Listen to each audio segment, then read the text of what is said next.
இசுருமுனிய விகாரை அனுராதபுரம் திசாவாவிற்கு அண்மையில் உள்ள ரன்மசு பூங்காவிற்கு தெற்கில் அமைந்துள்ளது. இவ்விகாரை இலங்கையின் முதல் நிர்மாணிக்கப்பட்ட 5 பாரிய துறவிகள் உறைவிடங்களுள் ஒன்றாகும். மகாவம்சத்தில் உள்ளபடி இசுருமுனிய விகாரை கிறிஸ்துவுக்கு முன் 3ஆம் நூற்றாண்டில் தேவநம்பிய திசன் என்னும் மன்னனால் கட்டப்பட்டது. மகிந்த தேரரிடம் துறவரம் பூண்ட அரிட்ட என்னும் இளவரசனின் தலைமை குறுப்பட்டம் பெற்ற உயர்குலத்து குழந்தைகள் குடியிருப்பதற்காக கட்டப்பட்ட இது இசரமண விகாரை எனப்பட்டது. மன்னனுடைய பெயரையும் அவனது 2 பெண் மக்களுடைய பெயரையும் இணைத்து இப்பெயர் உருவானது. அங்கிருந்த குகையுடன் தொடர்புடையதாக விகாரையும் மேலே மலை உச்சியில் ஒரு சிறிய தாது கோபுரமும் உள்ளன. இத்தாது கோபுரம் தற்கால கட்டுமான அமைப்புடையது. இங்கு குளம் ஒன்றிலிருந்து வெளிவருவது போல அமைந்துள்ள ஒரு பாறையில்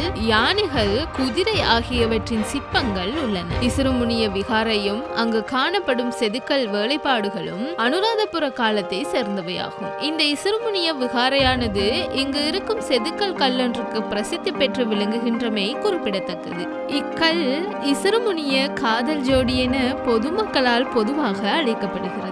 இதில் உள்ள ஆணினதும் பெண்ணினதும் வடிவமானது இந்துக்களால் சிவன் பார்வதி வடிவம் என்றும், பௌத்தர்களால் இலங்கையை ஆட்சி செய்த வரலாறு போற்றும் மன்னனான துட்டகை முனுவின் மகனும் அவனது மனைவியும் என நம்புகின்றனர். மேலும் இங்கு காணப்படும் இன்னும் ஒரு கல்லானது துட்டகை முனு மன்னனின் நீதிமன்ற காட்சியை சித்தரிக்கும் வகையில் உள்ளது. குறிப்பிட்ட 2 கற்களும் 8ஆம் நூற்றாண்டுக்குரியவை என கருதப்படுகின்றது. அத்துடன் இவ்விகாரையானது மலையின் உச்சியில் ஒரே பாறையால் செதுக்கி அமைக்கப்பட்டுள்ளமை சிறப்பம்சமாகும். மலை விகாரையின் நுழைவாயிலில் குளம் ஒன்று காணப்படுவதுடன் யானைகள் நீராடுவது போன்ற காட்சிகளுடனான செதுக்கல்களும் குதிரை தலையுடனான மனிதனின் உருவமும் காணப்படுகின்றமை இவ்விகாரையின் கலை அம்சத்தை மேலும் வெளிக்காட்டுகிறது. வரலாற்று சிறப்புமிக்க இந்த இசுருமுனிய விகாரையை உள்ளூர் மற்றும் வெளியூர் சுற்றுலா பயணிகள் அதிகம் சென்று பார்வையிடுவது